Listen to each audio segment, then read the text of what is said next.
Hello students, आप सभी को दीपावली की बहुत बहुत शुभकामनाएं।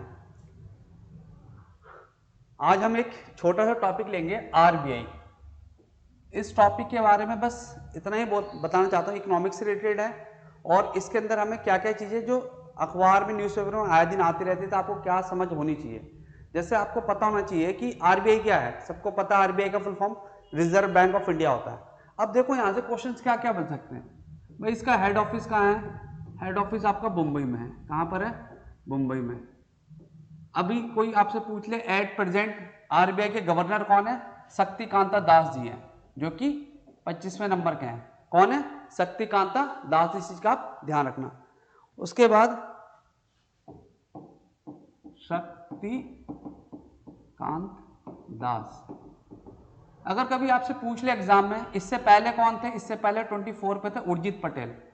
उर्जित पटेल पटेल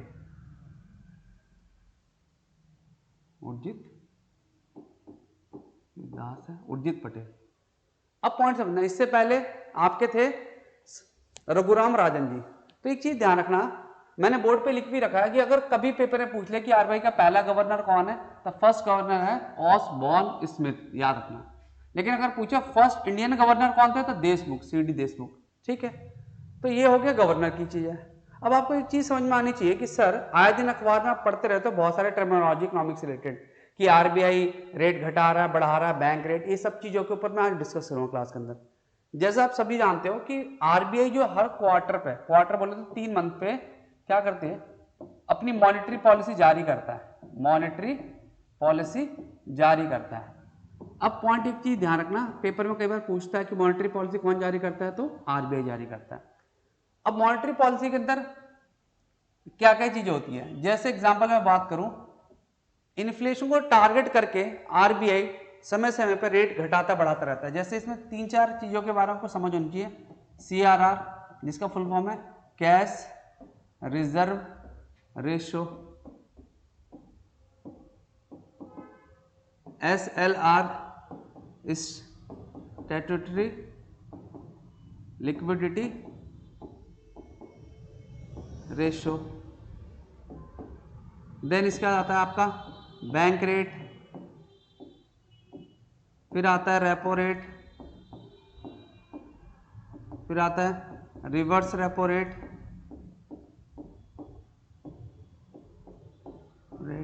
ये सब आए दिन न्यूज़पेपर में रहता है हमेशा एग्जाम्स में, जब इको का चीजें पढ़ते हो। तब पॉइंट ये आता है कि सर इस चीजों पे क्यों ना हम इसको शॉर्ट आउट कर ले प्रॉब्लम, ये होता क्या है। एक चीज समझना, अगर मैं आपसे बोलूं कि देखो जी बैंकिंग सिस्टम किस तरीके से सबसे ऊपर निगरानी वाला होता है आरबीआई। आरबीआई लाइसेंस जारी करता है किसको? कमर्शियल बैंक को। Commercial bank, CBI central bank नहीं याद रखना, कमर्शियल बैंक है। कमर्शियल बैंक का पर्पज क्या होता है? To earn a profit. आपको एक चीज समझ में आनी चाहिए सिस्टम को कि सर बैंक पैसे कैसे कमाता है। सपोज भाई बैंक, इसमें देखोगे कि कमर्शियल बैंक भी अलग अलग तरीके के होते हैं। Public sector bank, private sector bank, फिर फॉरेन बैंक, फिर आरआरबी रीजनल रूरल बैंक, ठीक है, कोऑपरेटिव बैंक, ऐसे करके बहुत सारे टाइप के बैंक्स होते हैं। ठीक, तो इनकी देख रेख निगरानी किसके द्वारा करी जाती है? आरबीआई के द्वारा करते हैं। तो आरबीआई समय समय पर अपने रेट्स चेंज करते रहते हैं। जैसे एक चीज समझ लो, पहले समझना, जैसे बैंक के पास जितना भी पैसा आता है, सॉरी, मान लो आरबीआई ये कहता है किसको?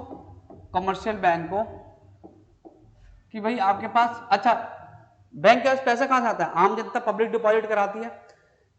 जब वो पब्लिक डिपॉजिट कराती है तो ऐसा तो होता नहीं है कि सारे के सारे पैसा बैंक वाला लोन दे देगा। अगर कल को लोन दे भी देता है, पहली बात तो देगा नहीं, अगर दे देगा तो रिस्क है कि लोन रिकवर ना करे, जिसको आए दिन अखबार में आता रहता है NPA, NPA non performing asset. तो इसके लिए सेंट्रल बैंक बोले तो आरबीआई समय समय पर जारी करता है। अब इसने कहा कि सीआरआर क्या होता है? ये वो पैसा है जो आरबीआई इंस्ट्रक्ट देता है सीबी को, कमर्शियल बैंक को, कितना % पैसा आपको हमारे पास रखना है। जैसे सपोज डेट मान लिया 5% है, तो मान लो बैंक के पास टोटल 100 रुपए डिपॉजिट है, उसका 5% पहले आरबीआई को जमा कराएगा। ये मैंडेटरी होता है, एक चीज ध्यान रखना। फिर होता है एसएलआर।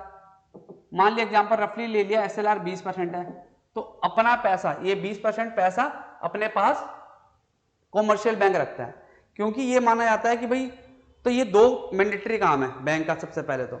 उसके बाद आप क्या देखोगे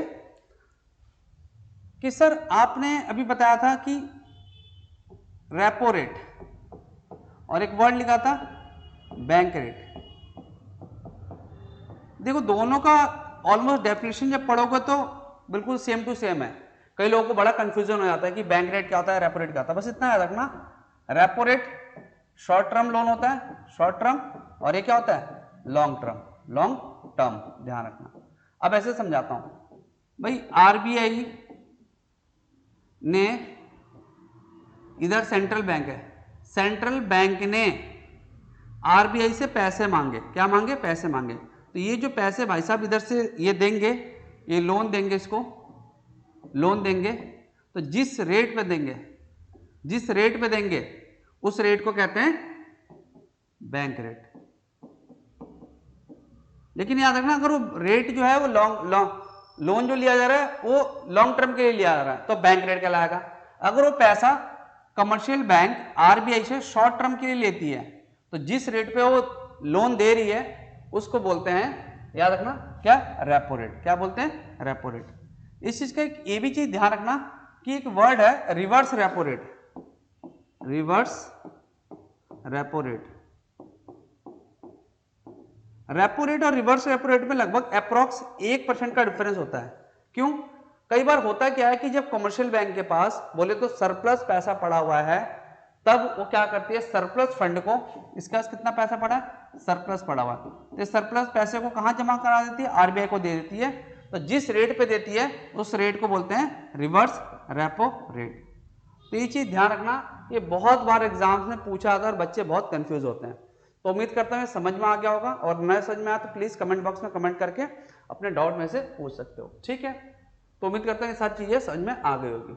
मैं रिपीट कर दे रहा हूँ, ये 5 चीजें ध्यान रखना हमेशा, CRR cash reserve ratio, SLR statutory liquidity ratio, bank rate, repo rate, reverse repo rate. तो बैंक रेट और रेपो रेट के डेफिनेशन बिल्कुल सेम है, जिस रेट पर कमर्शियल बैंक आरबीआई से पैसा उधार लेता है उसको बैंक रेट कहते हैं। याद रखना, उसमें लॉन्ग टर्म लिखा होगा बस, और रेपो रेट में क्या लिखा होगा, शॉर्ट टर्म लोन के लिए। बाकी रिवर्स रेपो रेट आपको समझा दिया।